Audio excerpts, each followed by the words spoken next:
thank you, Enel, first of all, for giving me the opportunity to talk about this vital debate.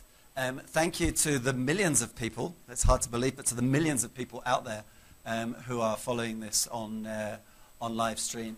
And thank you to the audience and the panelists here in a rainy Addis Ababa today.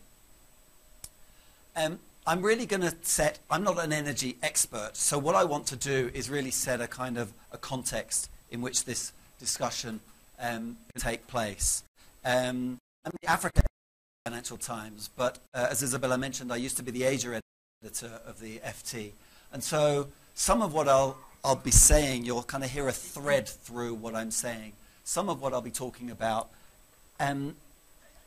it comes from lessons that may have been learnt in Asia that may be pertinent to a discussion in Africa. What I want to talk about, and remember there are 54 African countries, and one cannot talk about Africa, the continent, in any kind of truly meaningful sense. But what I want to talk about is the expectations that Africans in those 54 countries have, some of the challenges that presents, and some of the possible solutions. And of course, some of the solutions will be discussed in much greater detail by people who come and talk after me. Let me just start with the basics. The basics are that access to electricity in the African continent is low but rising quite fast. According to World Bank statistics, in 1990, 15% of the population had access to electricity. The same percentage today is 43%. So according to World Bank statistics, 43% have access to electricity. Now that's still pretty low, although there are great variations within Africa.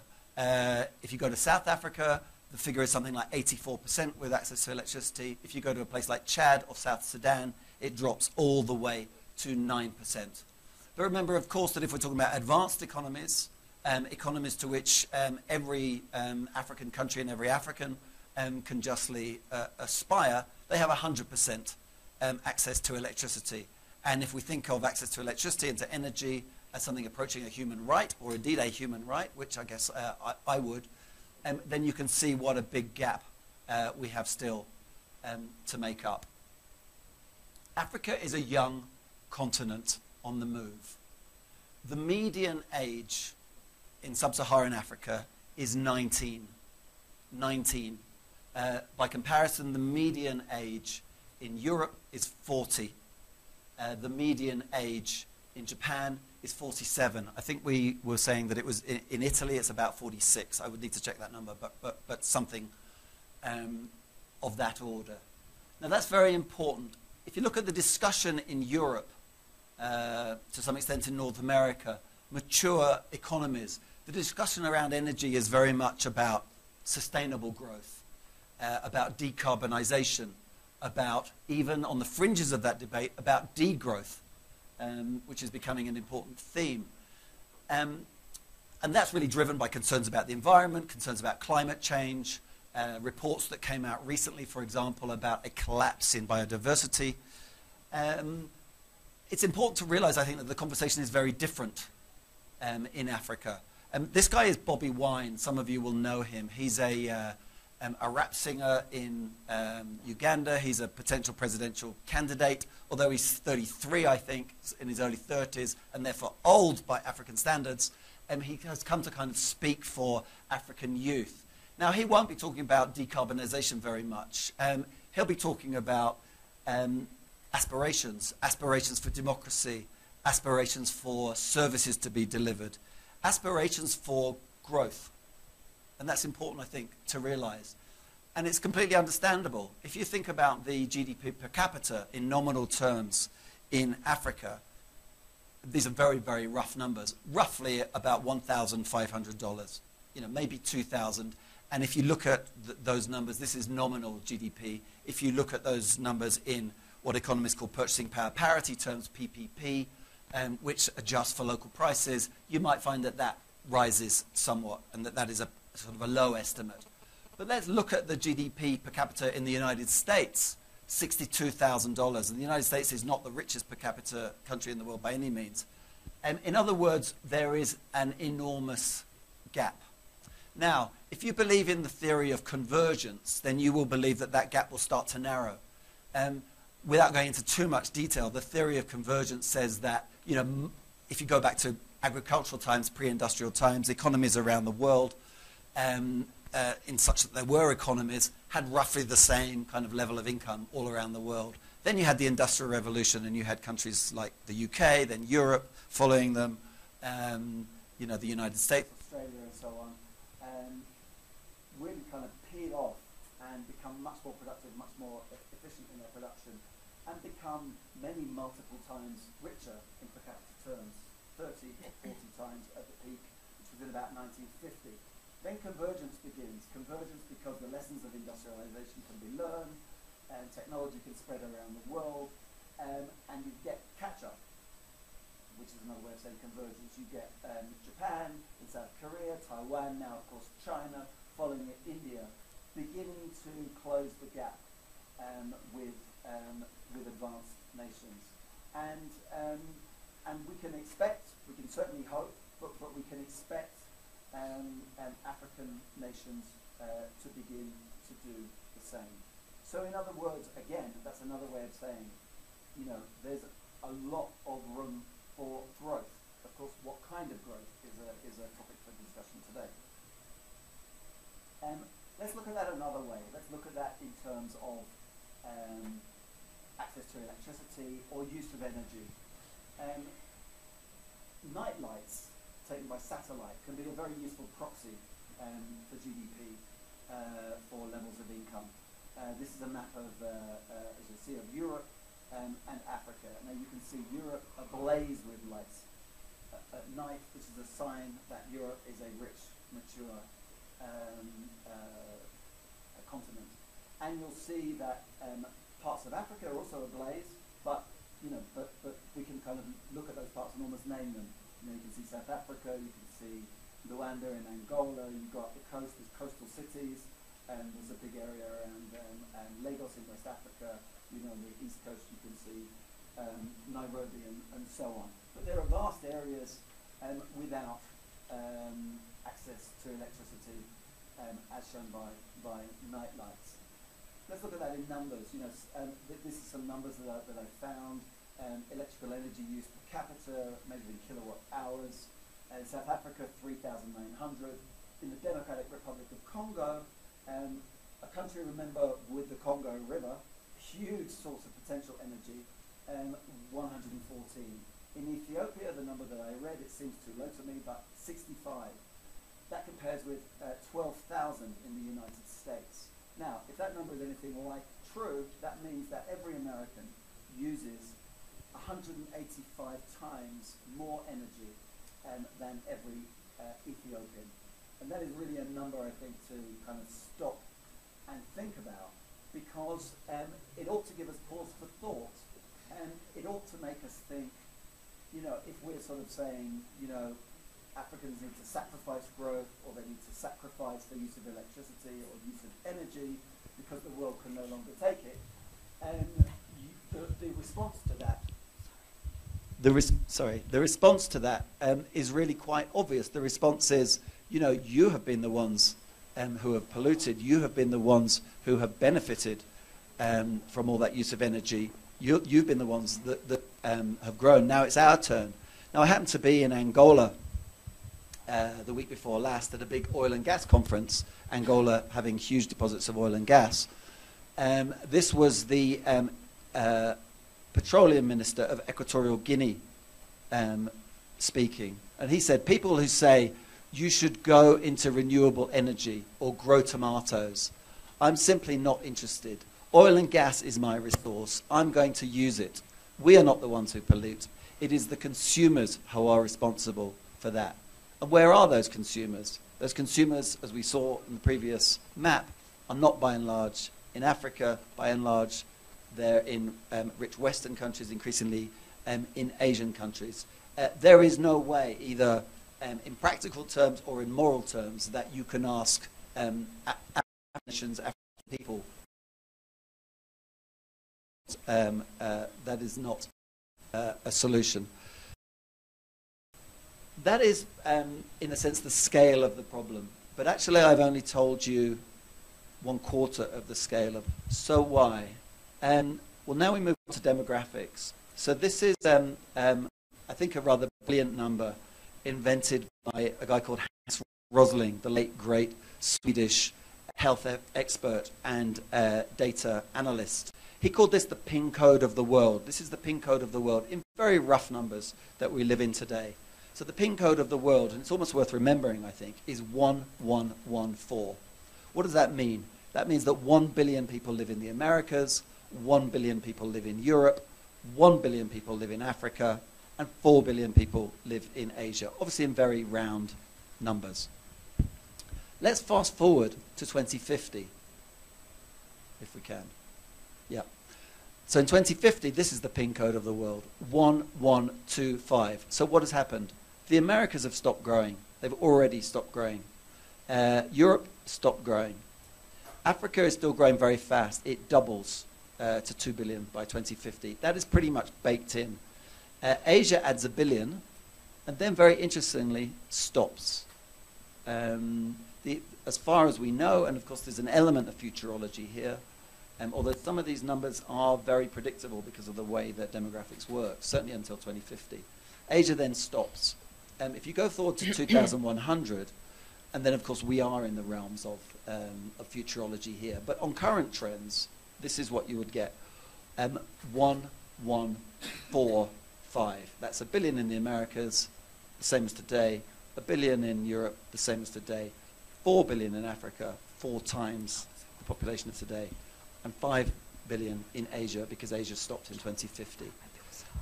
So all the demographic action of the planet is happening right here on this continent. So if there are 1 billion people that have every right and every expectation to high standards of living, and therefore access to energy and electricity, there'll be 4 times, as far as we can tell, 4 times that many, in the foreseeable future. Something else is going on that we need to think about, and that is the growth of cities, and specifically the growth of cities in Africa. Now here I think there is the germ of good news. Now, urbanization is not always pretty. You only need to go back to the Industrial Revolution in Britain to know that. But it's happening, and it can bring solutions and benefits as well as problems, as I'm about to kind of hint at. So at the moment, about 40% of Africans live in cities. That's below the global average, which is about 51%, I think, last time I looked. We've crossed the 50% threshold. Until fairly recently, China looked pretty much as Africa looked now, but of course it's urbanized very quickly. So now more than half the world's population live in cities, and Africa is going in the same direction. We've seen mega cities like Kinshasa, Lagos, but we've also seen that many smaller cities, some of which aren't even that well known, are growing exceedingly fast. And by some measures, the top 10 fastest growing cities in the world are all African. And these are, again, World Bank numbers, that from 2018 to 2035, 21 of the top 30 of the world's fastest growing cities will be in Africa. That means that the urban population today, about 470 million on the continent, will more than double to 1 billion. Again, I think this is the potential advantage, because cities are the best that humanity has come up with for providing higher living standards, for innovating, for sharing ideas, with as low a carbon footprint as possible. Because high density, again, it's just a numbers game. It is far easier to bring electricity. It is far easier to bring water. It is far easier to take away sewage. It is far easier to bring internet connection to people living in high density urban areas. If you look at Hong Kong, if you look at many of the new cities in China, you know, they're sort of skyscraper cities, or they certainly tend in that direction. Public transport, of course, is another enormous benefit of urban environments, because instead of having to travel enormous differences and expend huge amounts of energy, petrol, diesel, or whatever, maybe battery-powered cars, eventually trucks, one can move around in public transport. Again, look at some of the big cities in China with very, very fast developed metro systems. There's 20 cities in China with huge metro systems. Millions of people, tens of millions of people around to places of work to share ideas, to help their economies grow and to improve their standards of life with minimal environmental impact. Now, you don't need me to tell you that a lot of African cities don't look like this. If I go back to the previous slide, this is what a lot of African cities look like. A lot of the growth that's happening is not in the downtown areas, it's in the peri-urban areas. I was in Bamako in Mali last year, and by some reckoning, Bamako, not a particularly well-known city, is the fastest growing city in the world. Statisticians will always dispute data, but and I went to Yirimagio, which is a peri-urban area, which was the fastest growing part of Bamako. So in a sense, I was in the fastest growing part of the world. What did it look like? It looked a lot like a village. You know, there weren't many services, there weren't many roads, it was very haphazard, there was very little sign of planning. I spoke to a lot of women who said that the main headache for them was fetching water. They had to get up early in the morning, they had to walk, and they had to bring back water. That sounds like life in an African village, and in a sense, that's the problem of the way that a lot of African cities are developing. But it's also an opportunity, because if cities can learn to plan, if cities can be empowered, then there's a lot of low-hanging fruit there. And planning, I think, is another of my messages. You know, the free market, of course, has its place, but first of all, the market needs regulating. But the role of planning, as we saw in many of the Asian economies that took off, you know, South Korea had a plan, Taiwan had a plan. Let's just think of a couple of examples of planning in the African continent. There's one here in Ethiopia, the Great Ethiopian Renaissance Dam, an enormous project to build a dam. Now, dams are of course controversial. A dam of that size is bound to have environmental side effects. There are also big diplomatic side effects. You know, we've seen Ethiopia arguing with Egypt about what that dam will do to the level of the Nile, and whether, in a sense, Ethiopia is stealing water that rightfully belongs to Egypt. Now, these are big diplomatic tussles. Put these things aside, though, and what you have, and it's hard to put them aside, but put them aside, what you have is a plan to produce enormous amounts of electricity sustainably, that can supply not only much of Ethiopia's needs, but can actually provide a surplus to be sold to neighboring countries. Now, that is very unusual in Africa. I'm not saying it's a perfect plan. I'm not saying it's without its faults or controversies. But there is a plan. Another plan, which may sound slightly different and not really kind of linked to the discussion of energy so much, is the African Continental Free Trade Agreement, which is being discussed now, which is really moving rather swiftly. And despite the fact that Nigeria hasn't yet signed up, there are many other countries that are forging ahead. And what does this mean? Well, it means that some of the issues that need to be discussed on a continental level can be discussed on a continental level. It means economies of scale. It means that countries will be able to specialize. On the energy front, it ought presumably to make it easier for countries to trade energy, to link up grids.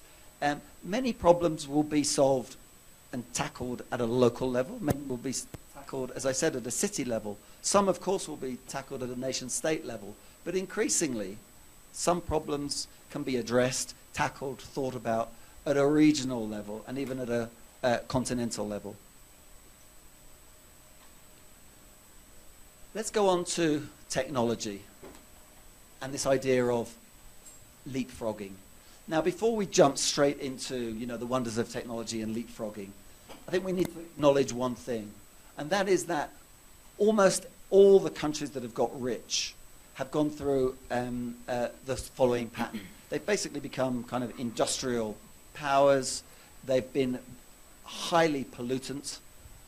They've got wealthier, and then they've thought, let's do something about that pollution. And then they've kind of cleaned it up. They've often cleaned it up by exporting that pollution to somewhere else. So when Europe cleaned up its pollution, it basically sent it all to China. Now China is worried about its pollution. Presumably one of the things, it's already sending it to the west of China. Presumably eventually it will try and send some of that abroad. So we can't be overly moralistic about this, I don't think.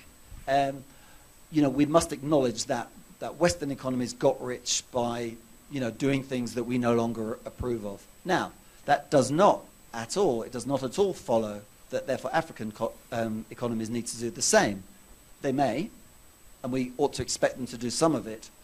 But there are obviously technological solutions. There is knowledge that was not available 100 years ago, even 20 years ago, that could now be employed. And if African governments, African businesses, African individuals can be convinced that there are technological solutions, then of course they can be adopted. Now, we've seen the power of leapfrogging. I think we've also seen the limits, but we have seen the power of leapfrogging in the telecom system. This is, a well-worn sort of cliche, but it bears repeating, I think. Africa has, in a sense, leapfrogged the whole fixed line development. So in Nigeria, 10 or 15 years ago, you had 100,000 functioning fixed line telephones. Now you have, I don't know what the latest number is, 80 million, 100 million mobile phones. Increasingly, we see smartphones made not only in China, but even here in Ethiopia. The price plummeting and smartphone penetration, let alone feature phone penetration, really sort of increasing very rapidly. Now, clearly that is both an example of what can happen, of how technology can leap certain stages of development, and it's also an enabler in its own right. So in the case of mobile phone technology, not only are people able to move money around, but for example, there are innovative pricing mechanisms where individual solar panels can be installed at village level, and people can pay for those down their phone, etc. So technology does absolutely open up new vistas, which must be explored, and African governments can be extraordinarily smart about this, and it may be that they can have their cake and eat it too. They may be able to get fast, rapid growth of the sort we've seen in many African economies. And remember, 6 of the top 10 fastest growing economies last year and the year before were African. If you discount the big oil producers,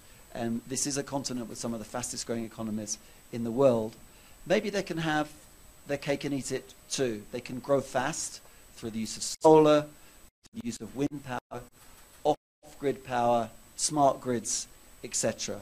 I think there's one important caveat that perhaps we can discuss at the panel, during the panel discussion, and that is that given all the numbers that I gave you earlier about African levels of GDP, about expectations and aspirations of a young population that has seen what a good standard of living looks like and wants it. Given all of that, we know that that these economies are going to want to grow and grow fast, because that's the only way that Asia showed that you need to grow for 20 or 30 years at 10% a year. And given all that, industrialization, even in this post-manufacturing, post-industrial age, industrialization will need to play a part. So access to electricity does not only mean access to you know, a reading lamp, access to a washing machine and a microwave, access to somewhere to recharge your mobile phone. It also means access to power that can drive forward living standards across this continent, so that Africans, 1 billion Africans today, and more in the future, can have the living standards to which they rightly aspire and deserve. And I'm going to leave it there. Thank you very much. Thank you.